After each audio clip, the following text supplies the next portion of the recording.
नमस्कार। Top trending MP GK में आपका स्वागत है।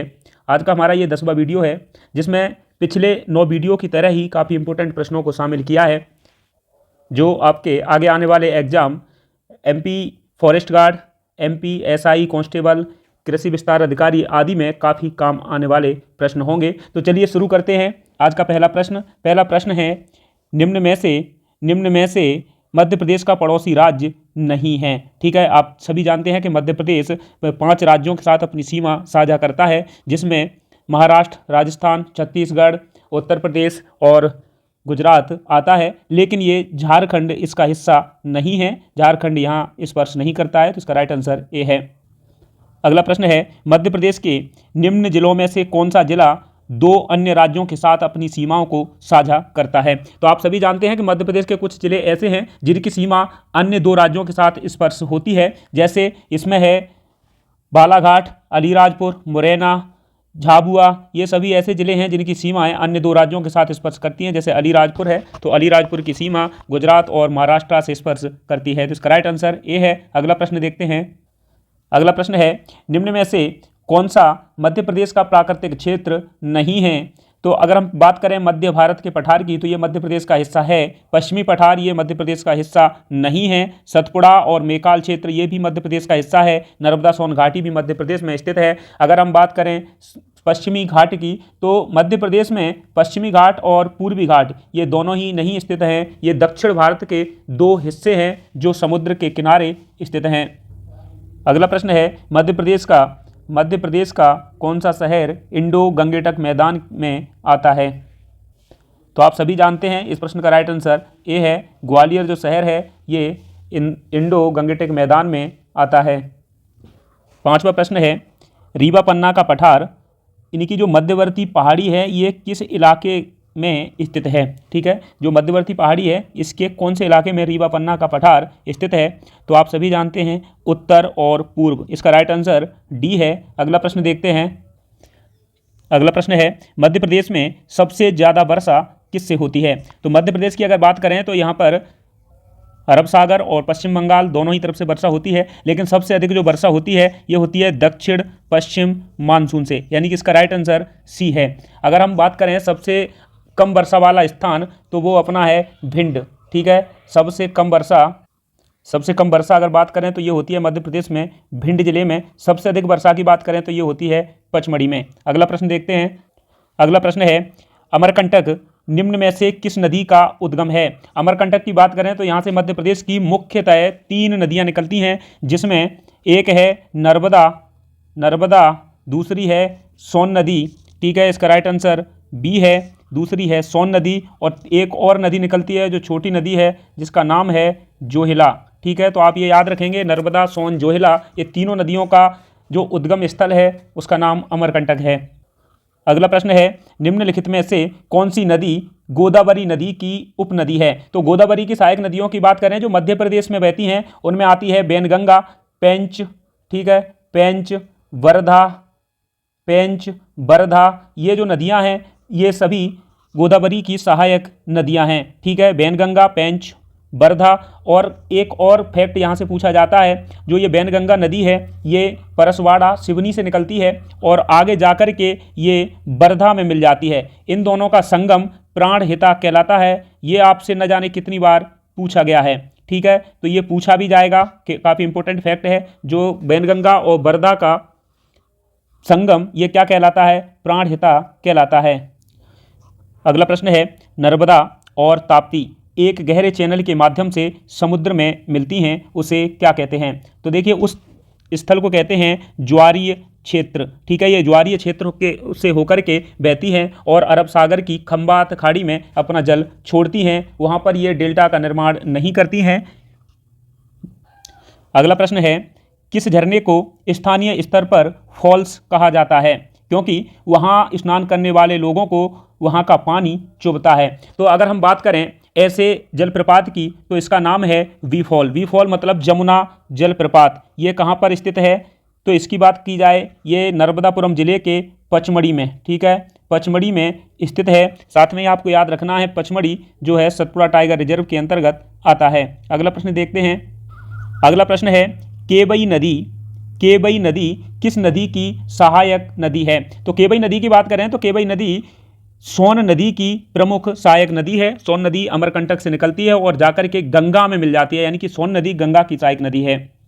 अगला प्रश्न है बीना और धसान, बीना और धसान डॉट डॉट डॉट की सहायक नदियां हैं। बीना और धसान दोनों ही नदियां बेतवा नदी की मुख्यतः सहायक नदियां हैं, तो इसका राइट आंसर डी है। अगला प्रश्न देखते हैं। अगला प्रश्न है पचमढ़ी में अप्सरा फॉल्स को, ठीक है, पचमढ़ी में अप्सरा फॉल स्थित है, इसको क्या और कहा जाता है? तो जो अप्सरा फॉल्स है इसे कहते हैं फेयरी फॉल्स, ठीक है। मध्य प्रदेश के पचमढ़ी में काफ़ी प्रपात हैं, जैसे फेयरी फॉल्स यानी कि अप्सरा फॉल्स है, रजत जलप्रपात है, साथ में ही बी फॉल्स है, ट्वाइनिंग पूल है, तो ये जो है सभी पचमढ़ी में स्थित प्रमुख प्रपात हैं। अगला प्रश्न है Pandav Falls dot dot dot में निहित है। पांडव जो फॉल्स है ये मध्य प्रदेश के पन्ना राष्ट्रीय उद्यान में स्थित है, ठीक है, तो इसका राइट आंसर सी है। अगला प्रश्न है मड़ई, मड़ई किस नदी के पास स्थित है? देखिए मड़ई से मैंने अक्सर क्वेश्चन बनते हुए देखे हैं, कभी मड़ई के जंगल पूछ दिए जाएंगे, कभी मड़ई के वन पूछ दिए जाएंगे, मड़ई सिर्फ पूछ दिया जाएगा। ये किस नदी पर स्थित है? इसका राइट आंसर डी है, यानी कि ये तवा नदी पर है, लेकिन आपको याद ये रखना है कि ये सतपुड़ा टाइगर रिजर्व के अंतर्गत है। अगला प्रश्न है बारना बांध, ये जो बांध है ये कहाँ पर स्थित है? बारना बांध ये मध्य प्रदेश के रायसेन जिले में स्थित है, इसका राइट आंसर डी है। अगला प्रश्न है बेनीगंज जिले में, बेनीगंज यहाँ डॉट डॉट डॉट डॉट है, जिले में एक सिंचाई नहर है। बेनीगंज जो है ये किस जिले में एक सिंचाई नहर है? तो बेनीगंज जो है ये छतरपुर जिले में है, इसका राइट आंसर ए है। अगला प्रश्न है 1010 से 1053 ईस्वी के बीच निर्मित सबसे पुराने बांधों में से एक इनमें से कौन सा बांध है? तो देखिए आप सभी जानते हैं कि इनमें से ऐसा बांध है साइक्लोपियन बांध, जिसकी जो मतलब निर्माण था ये बेतवा नदी पर है, ठीक है। किस पर किया गया था? तो ये बेतवा नदी पर बनाया गया था। और कहाँ पर बनाया गया था? तो भोजपुर में बनाया गया था। किसने बनाया था? राजा भोज के द्वारा बनवाया गया था। तो ये जो कुछ फैक्ट हैं आप याद रखेंगे इससे संबंधित। अगला प्रश्न है निम्न राज्यों में से किसमें काली मिट्टी की प्रचुरता पाई जाती है? ठीक है, तो काली मिट्टी की बात करें आंध्र प्रदेश की, तो यहाँ पर भी काली मिट्टी है। गुजरात की बात करें तो यहाँ पर भी काली मिट्टी है। अगर मध्य प्रदेश की बात करें तो आप सभी जानते हैं कि यहाँ काली मिट्टी की प्रचुरता है। पूरा मालवा का जो क्षेत्र है ये काली मिट्टी से बना हुआ है, तो इसका राइट आंसर डी है। अगला प्रश्न देखते हैं। अगला प्रश्न है मध्य प्रदेश सरकार ने मध्य प्रदेश कृषि लागत और विपणन आयोग का गठन कब किया था?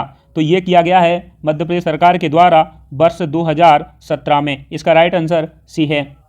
अगला प्रश्न है मध्य प्रदेश में एग्री एक्सपोर्ट जोन का उद्देश्य क्या है? तो जो एग्री एक्सपोर्ट जोन है मध्य प्रदेश का, इसका उद्देश्य है किसी विशिष्ट उत्पादन के निर्यात में बढ़ोतरी करना। राइट आंसर इसका सी है। अगला प्रश्न है Ram Kheria dot dot dot के लिए प्रसिद्ध है। तो देखिए सबसे पहले तो आप ये जानिए कि राम खेरिया जो है ये कहाँ पर स्थित है? तो ये मध्य प्रदेश के पन्ना जिले में है। नदी एक है जिसे आप याद रखेंगे भगेन नदी, ठीक है। कौन सी नदी? भगेन नदी, जिसके किनारे ये स्थित है। यहाँ पर अगर बात पन्ना की हुई है तो कौन सी खनिज मिलेगी, कौन सी धातु मिलेगी? तो आप सभी जानते हैं हीरा, इसका राइट आंसर ए है। अगला प्रश्न है मध्य प्रदेश में कोरंडम कहाँ पाया जाता है? तो देखिए जो मध्य प्रदेश में कोरंडम की बात करें तो यहाँ पर एक छोटा सा क्षेत्र दिया गया है, ये इसका नाम है पीपराव परकोटा, ठीक है, या पीपरी परकोटा बोल सकते हैं या फिर पीपराव परकोटा। कोरंडम जो है एल्यूमिनियम का एक ऑक्साइड होता है, और अगर ये पीपरी परकोटा की बात करें तो ये जो है मध्य प्रदेश के सीधी जिले में स्थित है, यहाँ पर कोरंडम पाया जाता है। अगला प्रश्न है भारत का सबसे पुराना जंगल पाया जाता है। भारत का जो सबसे पुराने जंगलों में से एक है, इसका नाम है बोरी अभयारण्य, ठीक है, बोरी अभयारण्य, इसका राइट आंसर ए है।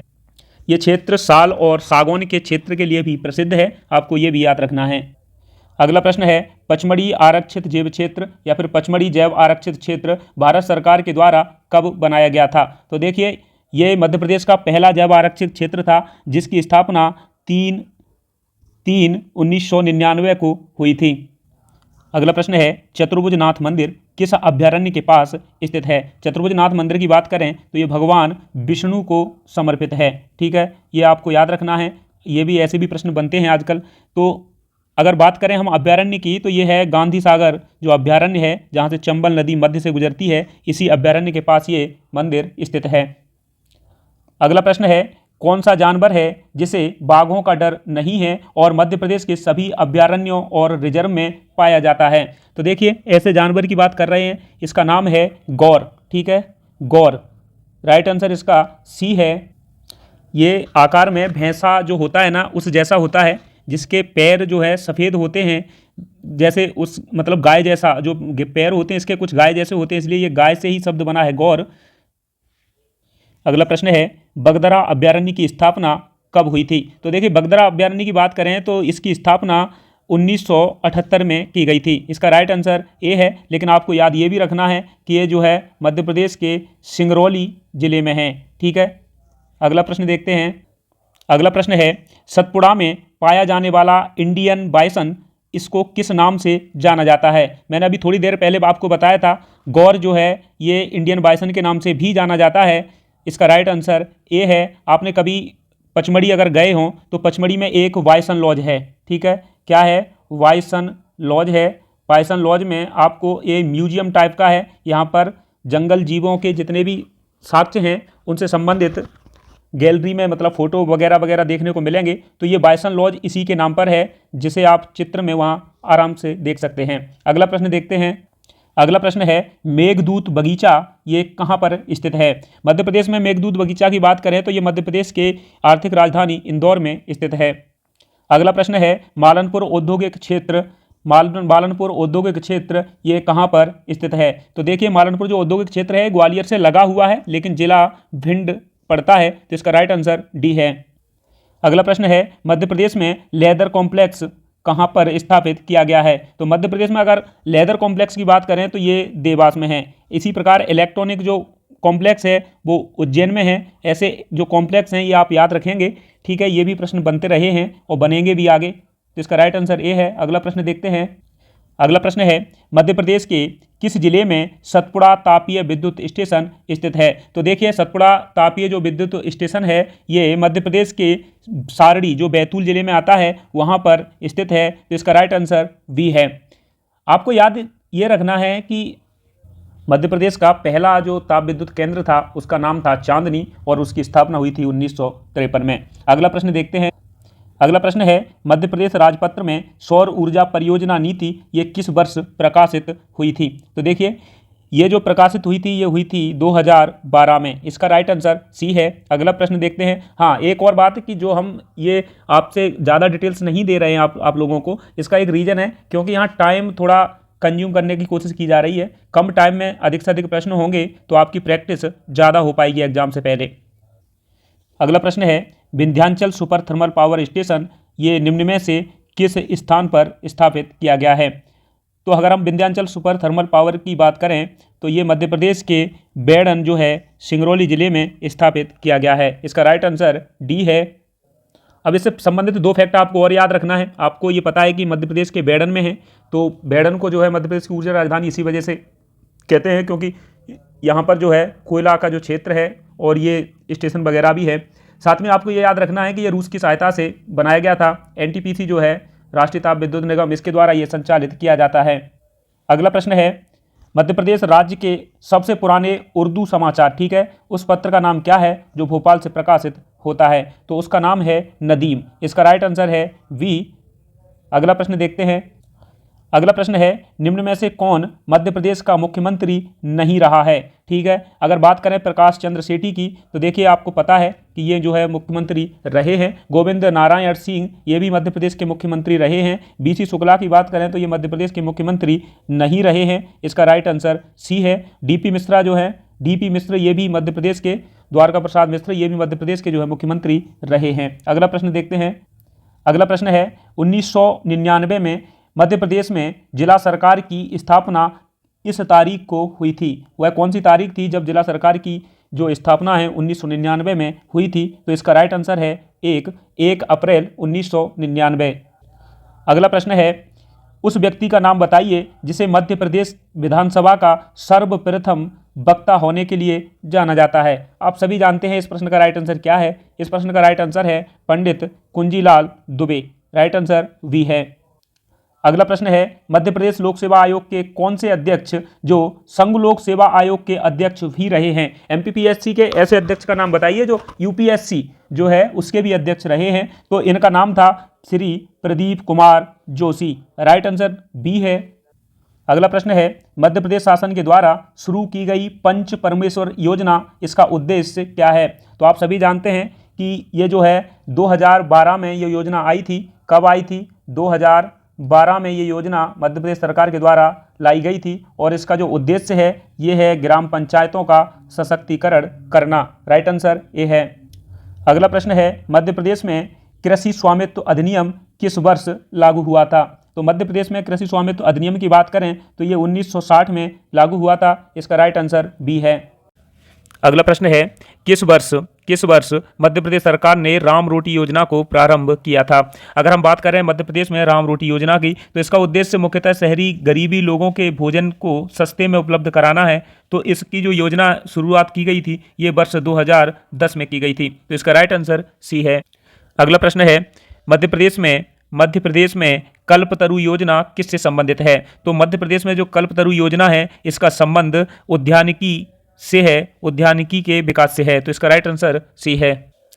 अगला प्रश्न है, शंकर गंधर्व महाविद्यालय मध्य प्रदेश के किस जिले में है? देखिए वर्ष 1914 में पंडित कृष्ण राव जो थे उन्होंने अपने पिता के नाम शंकर पंडित के नाम पर इस विश्वविद्यालय की स्थापना की थी, महाविद्यालय की स्थापना की थी और ये मध्य प्रदेश के ग्वालियर में इसकी स्थापना की गई थी। अगला प्रश्न है, निराला सृजन पीठ किस विश्वविद्यालय में स्थित है? देखिए हमारे कुछ विश्वविद्यालय हैं जिनमें सृजन पीठों को स्थापित किया गया है, जैसे हरि सिंह गौर विश्वविद्यालय, इसमें जो है गजानन माधव मुक्तिबोध, ठीक है, गजानन माधव मुक्तिबोध सृजन पीठ को स्थापित किया गया है। तो ये आपको याद रखना है। साथ में ही आपको याद रखना है दुर्गावती विश्वविद्यालय। तो दुर्गावती विश्वविद्यालय जबलपुर में है। इसकी जो है इसमें सुभद्रा कुमारी चौहान, कौन? सुभद्रा कुमारी चौहान सृजन पीठ को स्थापित किया गया है, ठीक है। साथ में आपको याद रखना है विक्रम विश्वविद्यालय की अगर हम बात करें तो ये उज्जैन में है। यहाँ पर मुंशी प्रेमचंद सृजन पीठ का विकास किया गया है। तो ये जो है मुंशी प्रेमचंद सृजन पीठ यहाँ पर स्थापित है। अगर हम बात करें निराला सृजन पीठ की तो ये बरकतुल्ला जो विश्वविद्यालय है भोपाल में, इसमें स्थापित किया गया है। अगला प्रश्न है, मध्य प्रदेश के आदित्य जोशी का संबंध किस खेल से है? तो मध्य प्रदेश के जो आदित्य जोशी हैं ये बैडमिंटन प्लेयर हैं। तो इसका राइट आंसर डी है। अगला प्रश्न है, राजेश्वरी ढोलकिया का संबंध किस खेल से है? राजेश्वरी ढोलकिया मध्य प्रदेश की प्रसिद्ध क्रिकेट खिलाड़ी रही हैं। तो ये जो है इसका राइट आंसर सी है। अगला प्रश्न है, मध्य प्रदेश की हर्षिता तोमर किस खेल से संबंधित हैं? तो मध्य प्रदेश की जो हर्षिता तोमर हैं ये सेलिंग करती हैं। क्या करती हैं? सेलिंग करती हैं। तो इनका संबंध सेलिंग से है। राइट आंसर डी है। अगला प्रश्न है, मध्य प्रदेश का ही नहीं बल्कि देश का भी एकमात्र हिंदी भाषी पूर्ण साक्षर जिला कौन सा है? तो यह है मध्य प्रदेश का नरसिंहपुर जिला। राइट आंसर डी है। अगला प्रश्न देखते हैं। अगला प्रश्न है, वर्ष 2011 की जनगणना के अनुसार मध्य प्रदेश का न्यूनतम लिंगानुपात वाला जिला कौन सा है? तो देखिए आप सभी जानते हैं कि मध्य प्रदेश में सर्वाधिक लिंगानुपात वाला जिला बालाघाट है, जिसका लिंगानुपात 1021 महिला हैं 1000 पुरुषों पर, ठीक है। लेकिन अगर हम बात करें भिंड की तो ये जो है मध्य प्रदेश का सबसे कम लिंगानुपात वाला जिला है। यहाँ 1000 महिलाओं पर 800 जो है महिलाएं हैं, ठीक है। तो सबसे कम लिंगानुपात वाला जिला भिंड है। अगला प्रश्न है, श्योपुर ... जनजाति बाहुल्य क्षेत्र है। देखिए राजस्थान से जितने भी जिले इधर उत्तरी मध्य प्रदेश में लगे हैं ये सभी जिले अधिकतर जो है राजस्थान की जनजाति सहरिया जो जनजाति है उसी से प्रभावित हैं। तो यहाँ पर सहरिया जनजाति का बाहुल्य है, इसलिए इस प्रश्न का राइट आंसर सी है। अगला प्रश्न है, बूढ़ादेव मध्य प्रदेश की किस जनजाति के प्रमुख देवता हैं? देखिए आजकल ऐसे भी प्रश्न काफ़ी आते हैं एग्जाम में। इस प्रश्न का राइट आंसर है डी, बैगा जो जनजाति थी उसके जो मुख्य देव हैं उनमें बूढ़ादेव शामिल हैं। अगला प्रश्न है, जोवट के भील किस प्रकार की दरी बनाते हैं? तो जो जोवट के भील हैं ये प्रसिद्ध हैं पुंजा दरियाँ बनाने के लिए, ठीक है। पुंजा दरियाँ बनाने के लिए जोवट के भील काफ़ी प्रसिद्ध हैं। अगला प्रश्न है, अंग्रेजों के खिलाफ लड़ने वाली झांसी की रानी लक्ष्मीबाई ने ग्वालियर के पास किस वर्ष में अपना जीवन गंवा दिया था? तो देखिए, जो रानी लक्ष्मीबाई थी, इनका उपनाम मनु है, यानी कि बचपन का जो नाम था। तो इन्होंने क्या, ग्वालियर के पास में इनकी मृत्यु हो गई थी। जहाँ पर आप कभी गए होंगे फूलबाग, तो वहाँ पर जो है इनकी समाधि स्थल है। इनकी मृत्यु 1858 में हुई थी। अगला प्रश्न है, अकबर ने मांडू पर कब्जा करने के लिए किसको भेजा था? तो अकबर ने 1561 में मालवा के शासक बाज बहादुर और अकबर के द्वारा भेजा गया आदम खां, जिसे अदम खां यहाँ लिखा गया है, तो आदम खां या अदम खां, ये जो है इसने नेतृत्व किया था अकबर की सेना का। बाज बहादुर और आदम खां के बीच एक युद्ध होता है, सारंगपुर का युद्ध 1561 में, जिसमें आदम खां जीत जाता है और मालवा पर जो है अकबर का शासन स्थापित हो जाता है। तो इसका राइट आंसर डी है। अगला प्रश्न है, किसने 528 ईस्वी में हूणों को हराया था? तो हूणों को हराने वाला मध्य प्रदेश का एक शासक था, यशोवर्मन। राइट आंसर इसका बी है। अगला प्रश्न है, मालवा के प्रथम मराठा सूबेदार के नाम से किसे जाना जाता है? तो मालवा का प्रथम मराठा सूबेदार ये मल्हार राव होलकर को जाना जाता है। इन्होंने होलकर वंश की स्थापना मध्य प्रदेश में की थी, मालवा में की थी, इसलिए इन्हें प्रथम मराठा सूबेदार कहा जाता है। अगला प्रश्न है, 1517 में ग्वालियर के राजा विक्रमाजीत तोमर को किसने हराया था? तो देखिए, विक्रमाजीत को हराने वाला लोधी वंश का एक शासक था दिल्ली सल्तनत में, इब्राहिम लोधी, इसने हराया था। अगला प्रश्न है, कहा जाता है कि सम्राट अशोक की पत्नी यहाँ पर पैदा हुई थी। तो जो सम्राट अशोक थे, इनकी पत्नी विदिशा की रहने वाली थी, विदिशा में पैदा हुई थी। अगला प्रश्न है, अंतिम होलकर वंश का शासक कौन था? ये पूछा गया है। आप सभी जानते हैं कि मल्हार राव होलकर ने होलकर वंश की स्थापना की थी, और अंतिम अगर होलकर वंश के शासक की बात करें तो ये यशवंत राव द्वितीय था। बुंदेलखंड वंश के शाही उद्यान और ग्रीष्मकालीन महल को क्या कहा जाता है? तो जो बुंदेलखंड वंश का ये शाही उद्यान था, इसको फूलबाग के नाम से जाना जाता है। अगला प्रश्न है, युद्ध जो इंदौर, नागपुर और रीवा के तत्कालीन राज्यों को ब्रिटिश राज के अंतर्गत ले आया था, वह युद्ध था तृतीय आंग्ल मराठा युद्ध। तृतीय आंग्ल मराठा युद्ध के बाद इंदौर, नागपुर और रीवा की जो रियासतें थीं, ये ब्रिटिश राज के अंतर्गत चली गई थीं। अगला प्रश्न है, मध्य प्रदेश में संजा गीत, बासदेव या बसदेवा गायन, भोपा और कलगी तुर्रा, ये किसके प्रकार हैं? तो ये मध्य प्रदेश में प्रसिद्ध लोक गायन हैं। ठीक है, इसका राइट आंसर वी है। अगला प्रश्न है, इनमें से कौन सा मध्य प्रदेश का लोक नृत्य है? तो देखिए, अगर हम बात करें घूमर या धूमर, इन दोनों का संबंध जो है ये किससे है? ये राजस्थान से है। ठीक है, तो ये राजस्थान का लोक नृत्य है। मटकी की बात करें तो ये मालवा में प्रचलित है, मध्य प्रदेश का लोक नृत्य है। बिहू की बात करें तो ये असम में प्रचलित है। ठीक है, तो ये जो है इन सभी का संबंध है। तो इस प्रश्न का राइट आंसर क्या होगा? बी होगा, यानी कि मटकी जो नृत्य है ये मध्य प्रदेश का लोक नृत्य है। अगला प्रश्न है, मध्य प्रदेश के बसदेवा गायक, ठीक है, मध्य प्रदेश के बसदेवा गायक मतलब किस रंग के कपड़े पहने जाने के लिए जाने जाते हैं? मध्य प्रदेश के जो बसदेवा गायक हैं, बसदेवा गायन आप सभी जानते हैं कि बघेलखंड में प्रचलित है। तो ये लोग कौन से कपड़े पहनने के लिए प्रसिद्ध हैं? तो ये पहनते हैं पीले कपड़े। ठीक है, राइट आंसर है इसका सी। अगला प्रश्न है, उस्ताद अलाउद्दीन खां किस स्थान से संबंधित थे? उस्ताद अलाउद्दीन खां की बात करें तो ये प्रसिद्ध सरोद वादक रहे हैं। ये मध्य प्रदेश के सतना जिले के मैहर से संबंधित हैं। अगला प्रश्न है, संगीत जगत का कबीर के रूप में कौन जाना जाता है? तो संगीत जगत के कबीर के रूप में कुमार गंधर्व को जाना जाता है। राइट आंसर इसका वी है। अगला प्रश्न है, व्यंग्यकार शरद जोशी का जन्म कहाँ पर हुआ था? तो अगर हम जन्म की बात करें तो इनका जन्म 1931 में मध्य प्रदेश के उज्जैन में हुआ था। इसका राइट आंसर सी है। लेकिन इनकी कुछ प्रसिद्ध रचनाएं हैं, जैसे जीप पर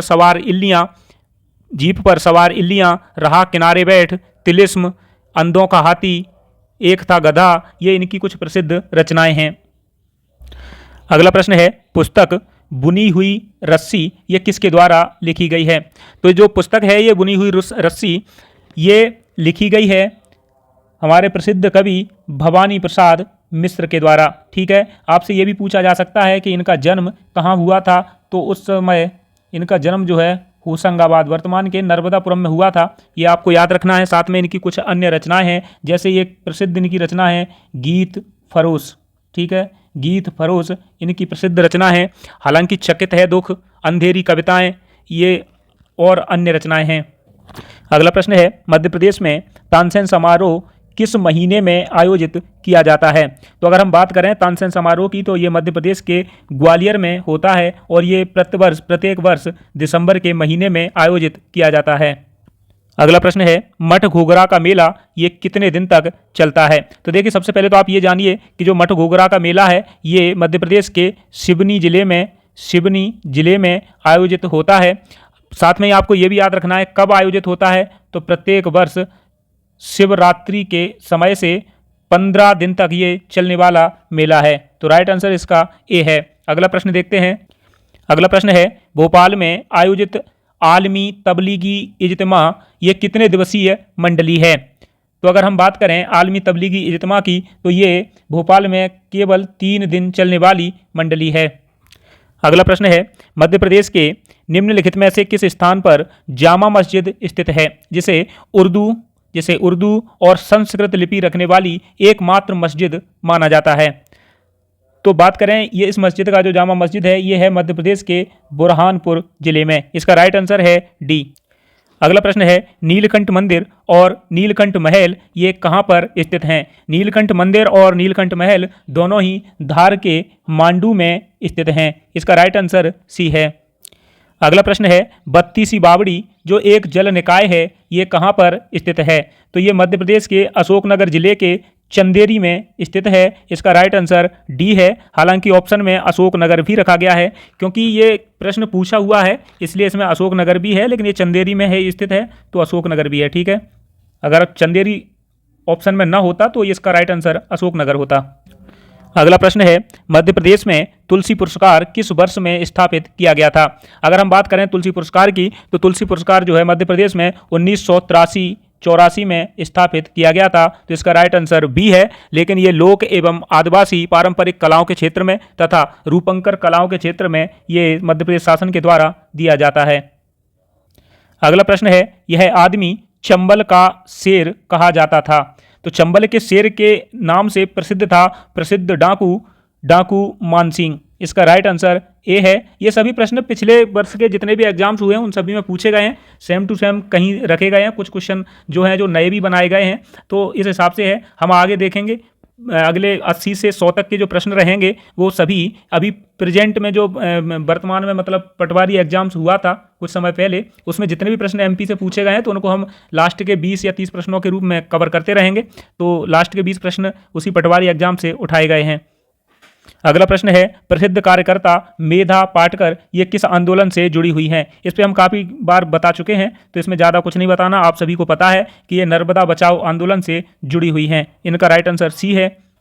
अगला प्रश्न है, माउंट एवरेस्ट पर राष्ट्रीय गान का पाठ करने वाला पहला भारतीय व्यक्ति कौन है? तो ये मध्य प्रदेश से हैं, प्रसिद्ध पर्वतारोही हैं, इनका नाम है रत्नेश पांडे। राइट आंसर है सी। अब हम यहाँ से मध्य प्रदेश के जो पटवारी एग्जाम्स हुआ है ग्रुप 2 सब ग्रुप 4 वाला, उससे हमने अगले 20 प्रश्नों को उठाया है और उनको हम आगे करने जा रहे हैं ताकि हमें ये भी पता रहे कि एग्जाम का लेवल क्या चल रहा है। कुछ लोगों का ये मानना है कि नहीं ऐसे प्रश्न नहीं आते जैसे कि मैंने कराए हैं, और आगे आप देखेंगे तो मैंने अभी कुछ ही सेट के प्रश्न उठाए हैं जिन सेटों में अधिकतर वही प्रश्न हैं जो हमारी पिछली वीडियो में देखने को मिले हैं। हाँ, एक आध दो प्रश्न ऐसे हो सकते हैं जो आयोग थोड़ा सा कहीं ना कहीं हटे के चलता है, ये तो आप सभी जानते हैं कि मध्य प्रदेश आयोग करता क्या है।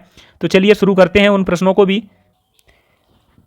प्रश्न है, माना जाता है कि बुरहानपुर के शाही किला में एक पेंटिंग ने भारत में किस प्रसिद्ध स्मारक के डिजाइन को प्रेरित किया था? देखिए, इस प्रश्न को आयोग के द्वारा पूछा गया था और इस प्रश्न का राइट आंसर जो है ये है ताजमहल। ठीक है, ताजमहल जो है ये यहीं से प्रेरित थी, लेकिन जो हुसंग शाह का मकबरा है उसकी ये कॉपी है।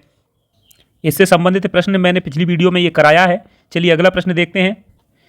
अगला प्रश्न है, मध्य प्रदेश की धार्मिक नगरी किस शहर को कहा जाता है? ये प्रश्न भी 6/4/2023 का जो सेकंड शिफ्ट है, सेकंड शिफ्ट का ये प्रश्न है। देखिए, ऐसे भी प्रश्न बनते हैं काफ़ी लोग ऐसे कहते रहते हैं कि ऐसे प्रश्न आजकल नहीं बन रहे हैं, नहीं बन रहा है। ये पिछला ही जो प्रश्न हमारी वीडियो में है सेम वैसे ही रखा है ये, ठीक है। तो इस प्रश्न का राइट आंसर आप सभी को पता होगा और वीडियो देखी होगी तो गारंटी से पता होगा, इसका राइट आंसर बी है। ये प्रश्न भी 6 अप्रैल 2023 के सेकंड शिफ्ट का प्रश्न है। विजय राघवगढ़ का किला किस शताब्दी में बनवाया गया था, ठीक है। तो आप सभी जानते हैं कि जो विजय राघवगढ़ का किला है ये मध्य प्रदेश के कटनी में स्थित है, ठीक है। मध्य प्रदेश के कटनी में स्थित है। अगर हम बात करें इसके निर्माण की तो इसका निर्माण जो है 1826 ईस्वी में करवाया गया था और निर्माणकर्ता थे राजा प्रयागदास, ठीक है, राजा प्रयागदास। तो आप समझ गए होंगे कि इस प्रश्न का राइट आंसर क्या होगा। इस प्रश्न का राइट आंसर है 19वीं सदी। ये प्रश्न अच्छा है। ये प्रश्न 17 अप्रैल की फर्स्ट शिफ्ट का प्रश्न है। निम्न में से किसने संग्राम शाह की उपाधि धारण की थी। इस प्रश्न का राइट आंसर अमन दास है, अमन दास है, ठीक है। अमन दास जो था इसने संग्राम शाह की उपाधि धारण की थी। ऐसा हुआ था कि एक सुल्तान था बहादुर शाह गुजरात का, जिसने रायसेन विजय में इसकी सहायता ली थी। तो इस सहायता के लिए उसने इन्हें संग्राम शाह की उपाधि दी थी। तो इस प्रश्न का राइट आंसर डी है। अगला प्रश्न है 85वां प्रश्न है 17वें प्रवासी भारतीय दिवस सम्मेलन के मुख्य अतिथि कौन थे। देखिए इस प्रश्न का सेम टू सेम इसी हिसाब से मेरी 5वीं या 6वीं वीडियो में इसे बताया गया है। तो आप सभी जानते हैं कि इस प्रश्न का राइट आंसर क्या है। इसका राइट आंसर है गुयाना के राष्ट्रपति सी है इसका आंसर। मैंने तो इनका नाम तक यहाँ बताया था। इनका नाम था मोहम्मद इरफान अली, ठीक है, मोहम्मद इरफान अली, जो ये थे गुयाना के राष्ट्रपति थे। अगला प्रश्न है उस भवन का क्या नाम था जिसमें 1937 में ग्वालियर उच्च न्यायालय स्थापित किया गया था। तो उसका नाम था टेक्निकल हॉल, यानी कि राइट आंसर इसका बी है। अगला प्रश्न है इंदिरा गांधी सागर बांध ये मध्य प्रदेश के निम्न में से किस जिले में है। आप सभी जानते हैं ये हमारी वीडियो में प्रश्न पहले ही पूछा गया है, ठीक है। तो इस प्रश्न को हमने करवाया है। ये खंडवा जिले में है, खंडवा जिले में है और नर्मदा नदी पर है। ये हम इसे करा चुके हैं। अगला प्रश्न है मध्य प्रदेश में ऐशबाग स्टेडियम कहाँ पर स्थित है। तो मैंने इसे आपको वीडियो में बताया भी था कि एस्ट्रो टर्फ वाली सुविधा यहाँ उपलब्ध है और ये मध्य प्रदेश की राजधानी भोपाल में स्थित है। तो ये प्रश्न भी वहीं से आपको मिल जाएगा वीडियो में। अगला प्रश्न है मध्य प्रदेश में फतेहगढ़ का किला किस शहर में स्थित है। देखिए अगर आपने हमारे यूट्यूब चैनल पर विजिट किया होगा तो वहाँ पर कम्युनिटी में हम ऐसे प्रश्नों को शेयर करते रहते हैं। इस प्रश्न को सेम टू सेम मैंने शेयर किया है जिसका राइट आंसर भोपाल है। तो ये प्रश्न वहाँ आपको मिल जाता। अगला प्रश्न है मध्य प्रदेश की पहली महिला राज्यपाल कौन थी। देखिए हमारी पिछली जो वीडियो है उनमें सबको पहली महिला राज्यपाल कौन थी और ये जो भी हैं इन सबको बताया गया है। तो इसका राइट आंसर सी है। अगला प्रश्न है मध्य प्रदेश का पारंपरिक खेल कौन सा है। मध्य प्रदेश का पारंपरिक खेल यहाँ तैराकी, फुटबॉल, टेनिस इनमें से कोई नहीं है। खो खो और मलखम्ब यहाँ प्रचलित है। तो ये परंपराओं से आए हुए खेल हैं, इसलिए इन्हें पारंपरिक खेल बोला जाता है। तो ऐसे ये प्रश्न जो है ये ग्रुप 2 सब ग्रुप 4 में पूछे गए थे, ये भी वहीं से पूछा गया है। ये प्रश्न है कि निम्न में से किस राष्ट्रीय उद्यान में 3 गंभीर रूप से संरक्षित क्षेत्र शामिल हैं, जिसमें एक है सतपुड़ा टाइगर रिजर्व, दूसरा है बोरी अभ्यारण्य, तीसरा है पचमढ़ी अभ्यारण्य। देखिए ये तीनों ही चीज़ें अलग अलग करके पूछी, मतलब अलग अलग प्रश्नों की हैं और मिला जुला के पूछी हैं। तो वैसे आप सभी जानते होंगे कि ये सतपुड़ा जो है सतपुड़ा राष्ट्रीय उद्यान में ही है। तो इसका राइट आंसर सी है। अगला प्रश्न देखते हैं। ये प्रश्न 31 मार्च का पेपर है फर्स्ट शिफ्ट सेकंड शिफ्ट का, जिसमें ये पूछा गया था, ठीक है। तो इस प्रश्न में क्या है, जॉर्ज हैरियट इसकी देखरेख में द्वितीय बांध किस वर्ष बनाया गया था। तो अगर आपने वीडियो हमारी देखी होगी तो आपको पता होगा कि ये मध्य प्रदेश के बालाघाट जिले में है और ये बनाया गया था 1923 में, ठीक है। राइट आंसर इसका भी है। देखिए ऐसे ही प्रश्न पूछे गए हैं, बाकी के अब हम थोड़ा सा कम टाइम लेते हुए इनको पूरा कंप्लीट करते हैं। मध्य प्रदेश में राज्य कृषि विस्तार एवं प्रशिक्षण संस्थान ये कहाँ पर स्थित है। तो ये स्थित है मध्य प्रदेश की राजधानी भोपाल में। इसका राइट आंसर डी है। ये लगभग आधे से अधिक प्रश्न आपको उसी से देखने को मिल जाएंगे जो पिछली वीडियो हैं। अगला प्रश्न है मध्य प्रदेश का नवतोरण मंदिर ये किस देवता को समर्पित है? देखिए, अगर मंदिर की मध्य प्रदेश में नवतोरण मंदिर की बात करें तो नवतोरण मंदिर मध्य प्रदेश के नीमच जिले में है। ठीक है, कहाँ पर है? नीमच जिले में है। अब इस प्रश्न का राइट आंसर पहले आप आयोग का देख लीजिएगा। आयोग ने इस प्रश्न का राइट आंसर दिया है शिव। ठीक है, इसका राइट आंसर दिया है शिव। तो शिव जो है इन्होंने राइट आंसर दिया है। लेकिन मध्य प्रदेश का जो नवतोरण मंदिर नीमच में है, इसमें क्या है? इसमें ये नवतोरण मंदिर यहाँ पर स्थित है। तो यहाँ पर 9 स्तंभ हैं, 9 स्तंभ जिन्हें 9 से नव बना और स्तंभ से ये तोरण बना है। ठीक है, तो इसीलिए इसे नवतोरण मंदिर कहा गया है। और ये भगवान बराह रूप किसका है? भगवान विष्णु, जिनको ये समर्पित है। तो इसका राइट आंसर वी होना चाहिए। हालांकि इस प्रश्न पर आपत्ति लगाई गई है, तो आगे जब भी आयोग डिसीजन जो भी लेता है तब पता चलेगा कि वो क्या सही और क्या गलत करेगा। हालांकि मैंने जो था वो बता दिया कि आयोग ने इसको शिव के रूप में माना है, लेकिन ये वास्तव में बराह यानी कि विष्णु की मूर्ति है। ये प्रश्न कॉपी हुआ है, तो इस प्रश्न का राइट आंसर आप सभी को पता है क्या है? ये 1923 है। अगला प्रश्न देखते हैं। अगला प्रश्न है वर्ष 2011 की जनगणना के अनुसार मध्य प्रदेश भारत में सबसे अधिक आबादी वाला राज्य है। तो कौन से नंबर पर है मध्य प्रदेश भारत में? तो ये आयोग ने इसका आंसर राइट दिया है 5वां। कौन सा? 5वां। इसका राइट आंसर भी 5वां ही होगा, क्योंकि पहले 6वां था। 2011 के बाद में 2014 में आपको पता है कि आंध्र प्रदेश जो है 2 हिस्सों में डिवाइड हो गया तेलंगाना के साथ, तो उसका नंबर जो है एक मध्य प्रदेश का आगे बढ़ गया, यानी कि ये 5वां हो गया है। अगला प्रश्न है मध्य प्रदेश के पन्ना राष्ट्रीय उद्यान में गिद्धों की कितनी प्रजातियां पाई जाती हैं? तो इसका राइट आंसर होगा डी, यानी कि 7 प्रजातियां यहाँ पाई जाती हैं। अगला प्रश्न है अर्ध कुंभ मेला कितने स्थानों पर आयोजित होता है? तो देखिए, अर्ध कुंभ मेला की बात करें तो उससे पहले आप जानिए पूर्ण जो कुंभ मेला होता है ये 12 साल में एक बार लगता है। ठीक है, 12 साल में एक बार लगने वाला मेला क्या कहलाता है? पूर्ण कुंभ या कुंभ का मेला। अगर अर्ध कुंभ की बात करें तो ये 6 साल में एक बार लगता है। ठीक है, तो यह 6 साल में एक बार 2 स्थानों पर लगता है। एक है अपना प्रयागराज और दूसरा है कौन सा? हरिद्वार। ठीक है, हरिद्वार। तो प्रयागराज में और हरिद्वार में 2 स्थानों पर अर्धकुंभ का मेला लगता है। आप सभी जानते हैं कि प्रयागराज, नासिक, हरिद्वार और उज्जैन में पूर्ण कुंभ का आयोजन भी होता है। आज का अंतिम प्रश्न है, ये प्रश्न भी परीक्षा में पूछा गया है। 31/3 की सेकंड शिफ्ट का है। सरदार सरोवर बांध निम्न में से किस नदी पर स्थित है? ये प्रश्न हमारी पिछली वीडियो में आपको देखने को मिल जाएंगे।